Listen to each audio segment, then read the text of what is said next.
With the advent of seemingly greater industries, the agricultural sector is often threatened and left behind. And along with it are farmers who thrive on planting the seeds that feed us. Today we will be sharing of stories of agricultural practices by social enterprises, and hopefully this will remind us that the simple act of taking care of our farmlands and our farmers is actually a big step in helping maintain a sustainable economy. Good evening, I'm Sean Yao, and this is Business Matters. We're doing good is good business. This place is a biodiversified landscape. Planted in this place herbs and spices, fruits, and vegetables all around us. At the same time, you'll see chicken and some other animals moving around.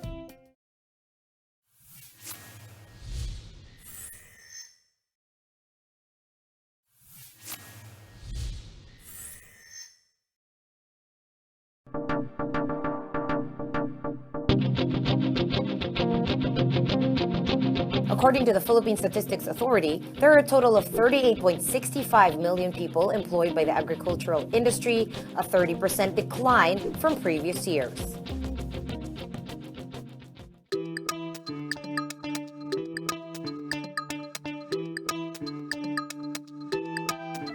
For Guillermo Saret, who held a high position in a big pharmaceutical company, leaving the city life and putting up an agribusiness instead was his way of slowly helping out with the employment regression.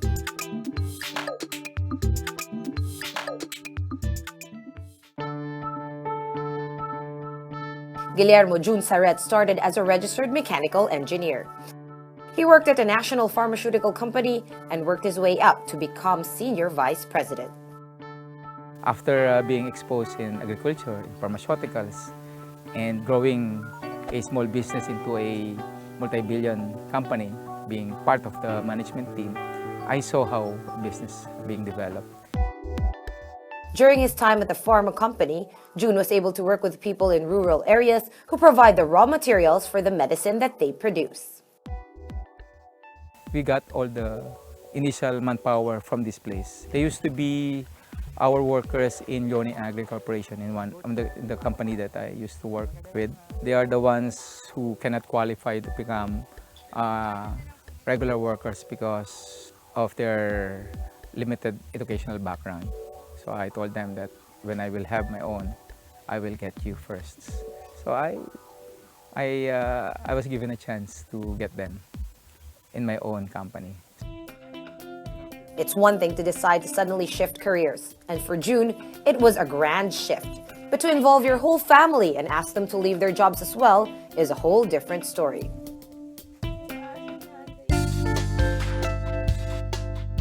This is the Saret Organic Farmville now.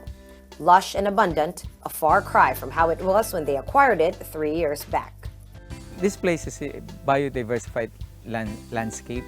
You can see together planted in this place herbs and spices, fruits, vegetables all around us.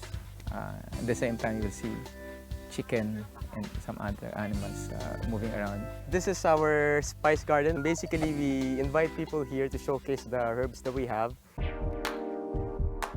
The farm also cultivates other herbs depending on the needs of the companies that they distribute to.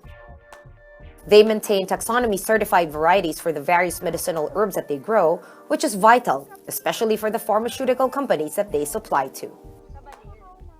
Most of the herbs, in particular, came from the 10 halamang gamot of the research for the government, with the DOST and UP Manila. These herbs are propagated not only here in Nueva Ecija, but in their other partner farms as well. Even their poultry and livestock, which are sources of some of their raw materials, are fed and handled differently.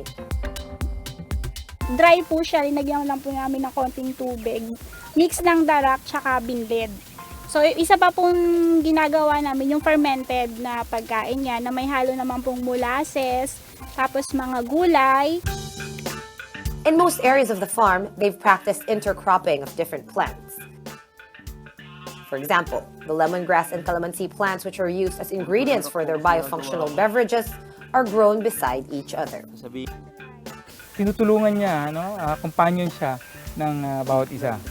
Either nagbubugaw siya ng peste para doon sa isang katabi or nagbibigay ng sustansya o nitrogen fixing para sa lupa.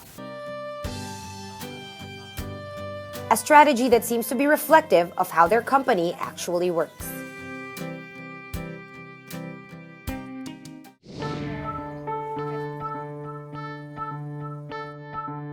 We make a business model that whenever you buy a product, we will plant more trees.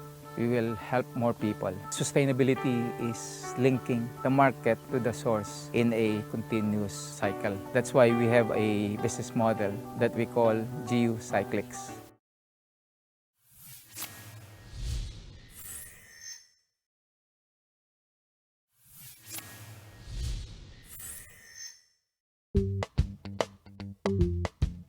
Committed to their mission to promote sustainable and organic agriculture, they involve as many farms and people in creating their products.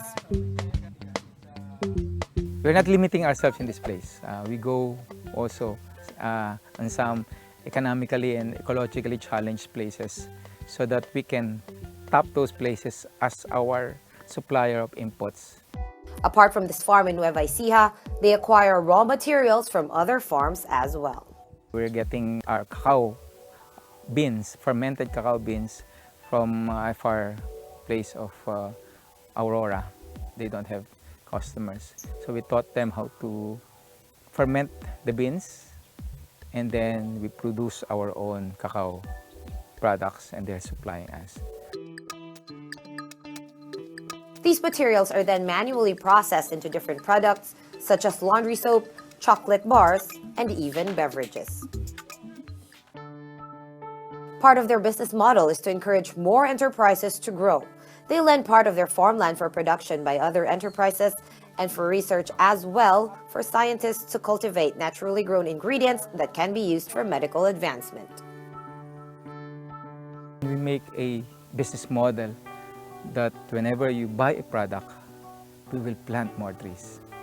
We will help more people. Sustainability is linking the market to the source in a continuous cycle.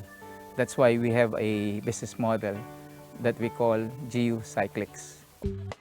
In the spirit of inclusivity, members of the staff working in the farm are mostly local residents that live near the area or within it.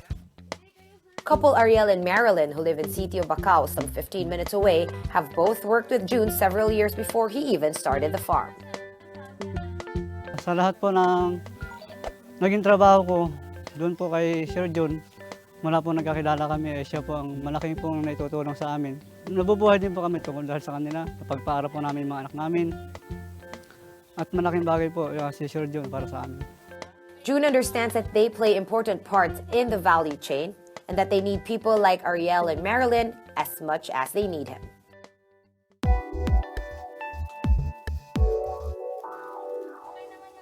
The business is relatively small and the family admits that they still have a long way to go.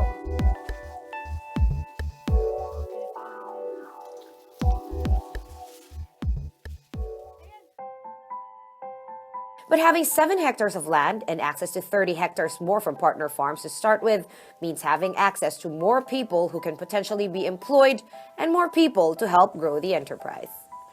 Those who are now wagers, we are trying to develop them into becoming business people in the future.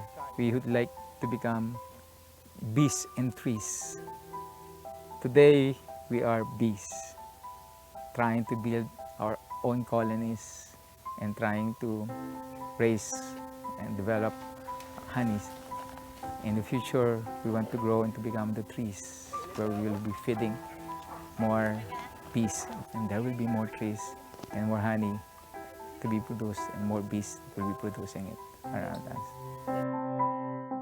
Do join us again next week as we share with you more inspiring stories of community and people whose lives have changed for the better. Follow us on Facebook at Business Matters PH or our website at www.businessmatters.com.ph.